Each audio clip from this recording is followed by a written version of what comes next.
tey gis ngeen le pavage en cours au niveau donc de l'avenue Général de Gaulle c'est vrai am na présence su des ambulants mais xam nga dafa am situation yoo xam ni nekkul situation yu yomb et fallait trouver des solutions durables mais la solution durable mooy solution buy yàgg mooy la reconstruction du marché tey ñëpp xam nañu marché tey jigéen par exemple mais kenn nekkul ci biir les gens ont déserté les cantines yu nekk ci biir nekk ci biti tey suñu defaraatee le marché tey jigéen def étage di nga gis tout au alentour ñu fa nekkoon ñu ci bëri marché bi dañ leen mën a absorber ñu dugg ci biir et loolu nag ci loolu lañ jëm parce que mën nga dégager mais nit ñi amuñ fu ñu jaayee nit ñi il faut ñu suturlawu il faut ñu mën a am dépense donc da ngay tolérer un peu en attendant nga trouver une solution durable et la solution durable on l'a trouvé wax nga ko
moom moo tax village artisanal ñu yokk ko jusqu'à 500 millions moo tax Rognane Sud ñu jël ko en charge loolu ñu permettre Rognane Sud ñu jël ko en charge moo ñu permettre ñu dugal ci Xayar Mbengue parce que école patrimoine ça fait partie du patrimoine mondial de l'UNESCO voilà lu ma bëggoon indi éléments de réponse sur ces 3 questions. Comme dañoo mënul te amuñu il faut ñuy jéem a naxtaan nit ñi lu ji di jéem a buroxlu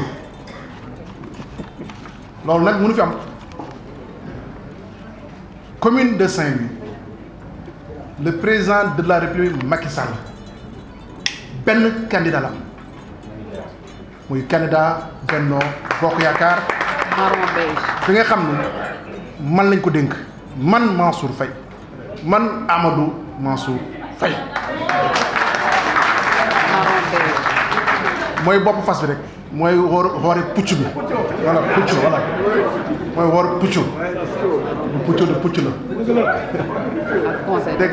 dégg naa pël tuuti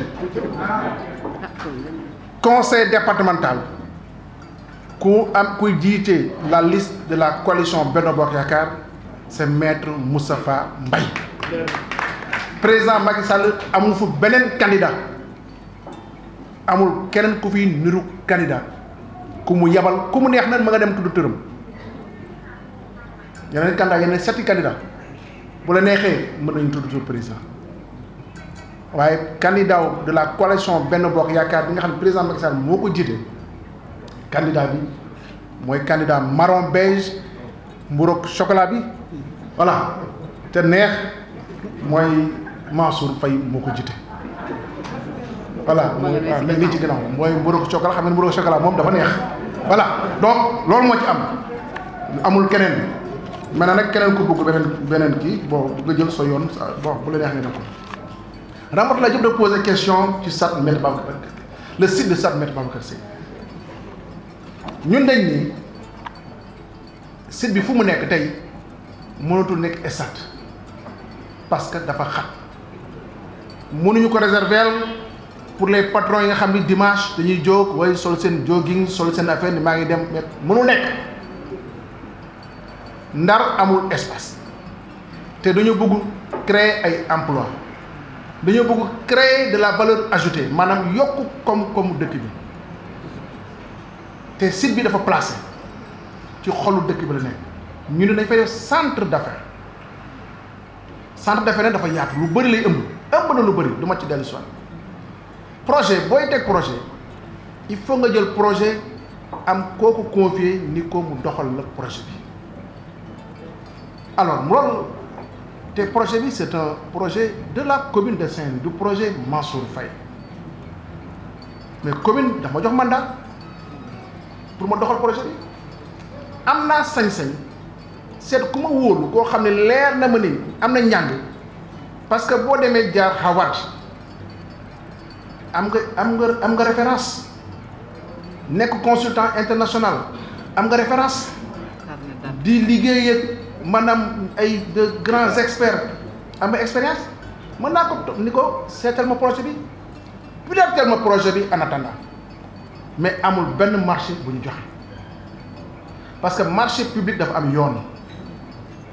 kii projet PPP la partenariat public privé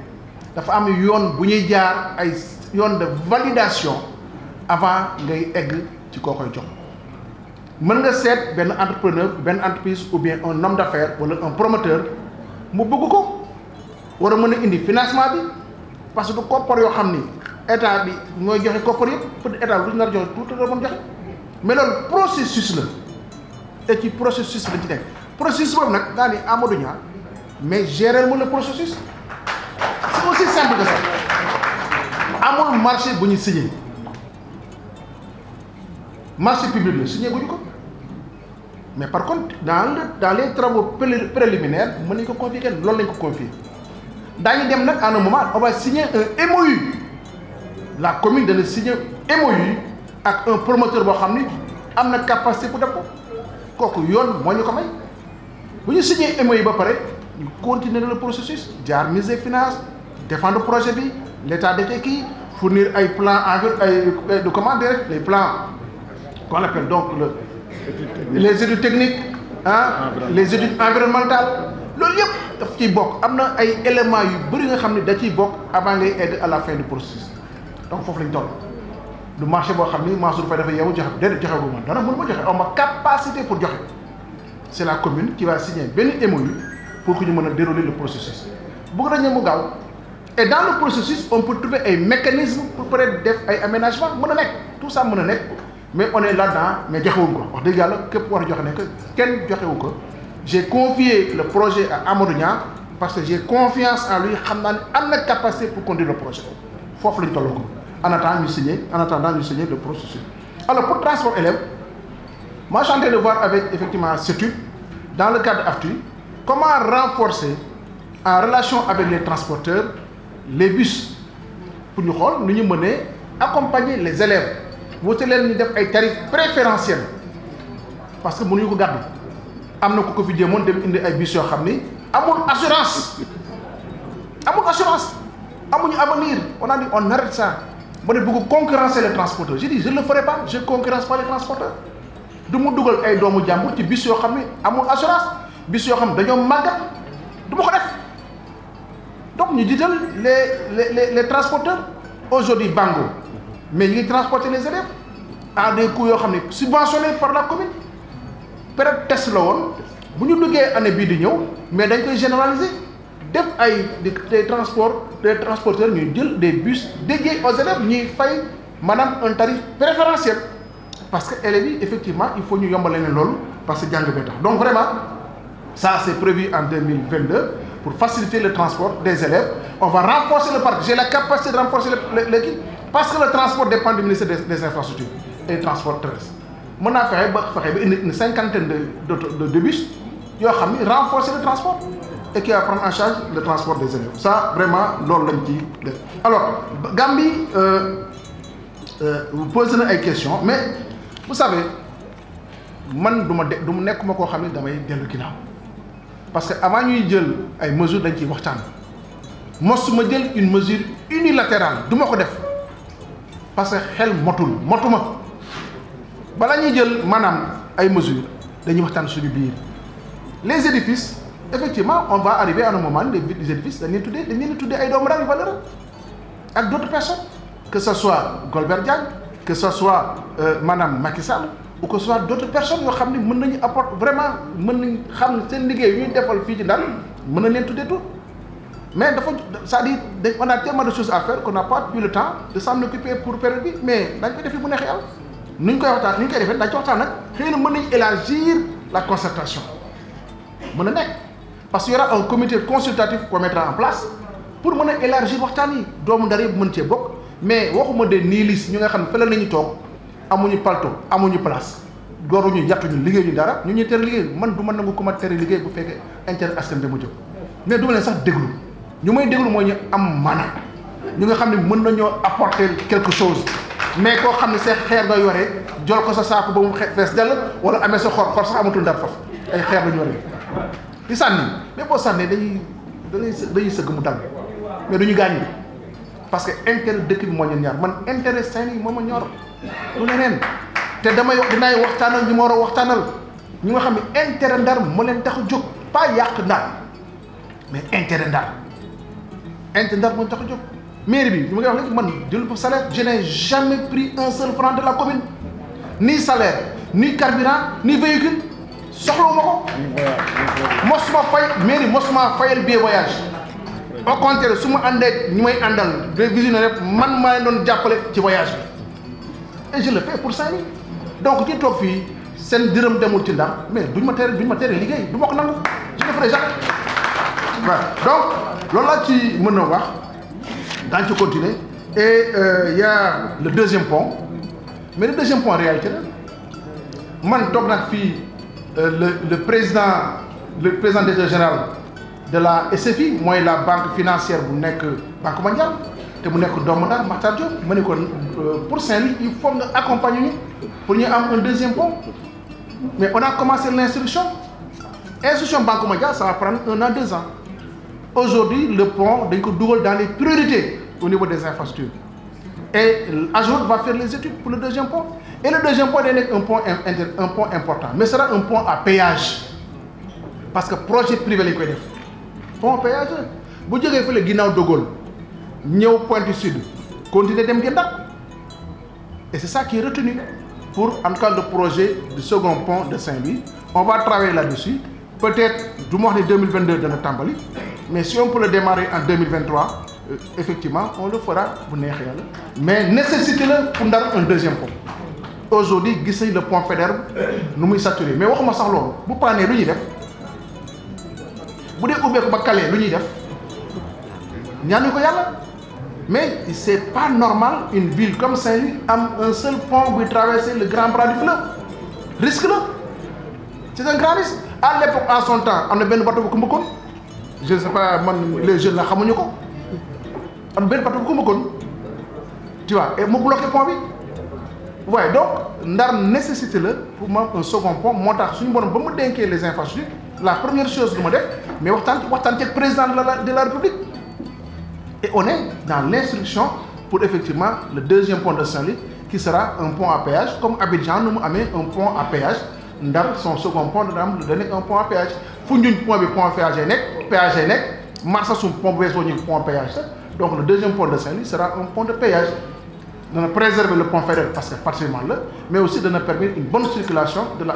au niveau de la commune de Saint-Louis. Parce que Ndar, je vous dis encore une fois, mais des mag. Aujourd'hui, c'est 260 000 habitants, mais d'ici 4 ans, 5 ans, mais il sera entre 300 000 ou 400 000 habitants. Parce que le gaz est moins tard. Les activités autour du gaz sont moins tard. Nous avons fait un pont de deuil. Et on pense que peut-être, si on commence en 2023, avant 2025, le pont sera terminé. Et on va travailler dans cette dynamique-là pour que le second pont de Saint-Louis puisse voir le jour. Et c'est une réalité. C'est inscrit